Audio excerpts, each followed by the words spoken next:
বাংলাদেশের সাধারণ মানুষের চাহিদার একটি বড় অংশ পূরণ হয় সেকেন্ড হ্যান্ড মোবাইল ফোন থেকে।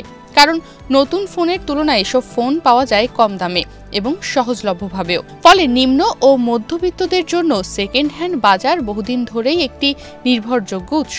কিন্তু 16 ডিসেম্বরের পর থেকে অনিবন্ধিত ফোন বন্ধ হয়ে যাবে।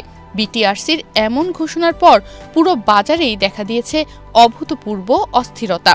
ঘোষণার পর থেকেই সাধারণ ক্রেতা থেকে শুরু করে দোকানদার সবার মাঝেই ছড়িয়ে পড়েছে আতঙ্ক ও অনিশ্চয়তা। মোবাইল মার্কেটের পরিবেশও যেন মুহূর্তেই বদলে গেছে। কোথাও বিক্রিতে ধস নেমেছে, আবার কোথাও অপ্রত্যাশিতভাবে বিক্রি বেড়ে গেছে।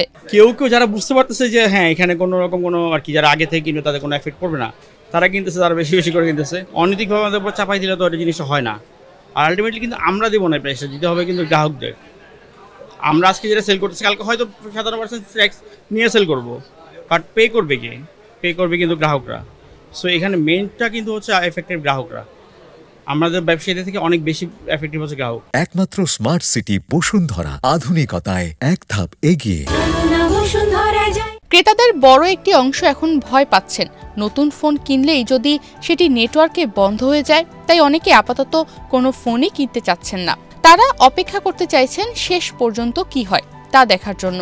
অন্যদিকে ক্রেতাদের আরেকটি অংশ আতঙ্কেই এখনই ফোন কিনে ফেলতে ছুটছেন। তাদের যুক্তি, আগামীতে যদি 57% ভ্যাট দিয়ে অফিসিয়াল ফোন কিনতে হয় তবে খরচ অনেক বেড়ে যাবে। তাই সুযোগ থাকতেই ফোন কিনে রাখা লাভজনক মনে করছেন তারা। 57% ব্যাট অ্যাড হচ্ছে, এর জন্য মানে ভয় পাচ্ছি যে এত বেশি দিয়ে পরবর্তীতে কিনবো, এর জন্য এখনই নিয়ে নিতে যাচ্ছি। আমি গতকাল ওনাদের সাথে আমার রাত 1টার সময় কথা হয়েছে, ওনারা 1,60,000 বলছে ফোন, বাট এখন আমি এটা নিচ্ছি হচ্ছে 1,68,000 দিয়ে। যদি আপনি অ্যাপল 17 প্রো ম্যাক্সের দিকে যান তাহলে ওগুলো একটু আপনার 1,50,000 একটু বেশি আছে, 2 লাখের আরও নিচে আছে, বাট মিডল রেঞ্জের ভিতরে আছে। বাট যদি 16 ডিসেম্বরের দিকে যদি আপনি 57% ভ্যাট ট্যাক্সের মাধ্যমে যদি আমরা যেতে চাই তখন কিন্তু এটা আপনার 3 লাখের কাছাকাছি হয়ে যাবে। এখন বর্তমানে যখন এই ভাইয়ার যে প্রোডাক্টটা নিচ্ছে এইটার প্রাইসে ওই সময়কার আপনার 16 ডিসেম্বরে এই একটা ফোনের প্রাইস দিয়ে আপনি এখন বর্তমানে দুইটা প্রোডাক্ট নিতে পারতেছেন। এটাই হচ্ছে আসলে মেইন ডিফেক্ট আর কি। আর সব থেকে মজার বিষয় হচ্ছে আসলে দেখেন আমাদের প্রফিট মার্জিন কিন্তু সেমই থাকে। যেমন একটা প্রোডাক্টে আমরা কত 500 থেকে 1000 টাকা প্রফিট করি, বাট ওই সময় তো কিন্তু আমাদের 500 থেকে 1000 টাকা প্রফিট মার্জিন থাকবে। বাট দিন শেষে সমস্যা কি? ভোক্তাদের ভোগান্তি।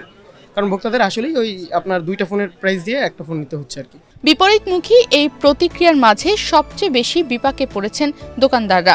অনেক মোবাইল শপে বিক্রি কমে গেছে, বিশেষ করে যেসব দোকান এতদিন গ্রে মার্কেট বা অনিবন্ধিত ফোন বিক্রি করত তারা এখন ব্যবসা নিয়ে দুশ্চিন্তায় আছেন। সেলের অবস্থা তো খুবই বাজে, কারণ কাস্টমারও আতঙ্কিত, আমরাও আতঙ্কিত। আসলে কাস্টমার তো এসে প্রতিনিয়ত প্রথমে প্রশ্ন করে, ভাই আমার ফোনটা কি 16 তারিখের পরে কি বন্ধ হয়ে যাবে? তাহলে আপনি কি নেবেন বলেন? সাপোজ আপনি একটা 1 লাখ টাকা দিয়ে ফোন নিতেছেন, আপনি যদি অনিশ্চয়তার মধ্যে পড়েন তাহলে কি আপনি প্রোডাক্টটা কি পারচেজ করবেন আমাদের থেকে?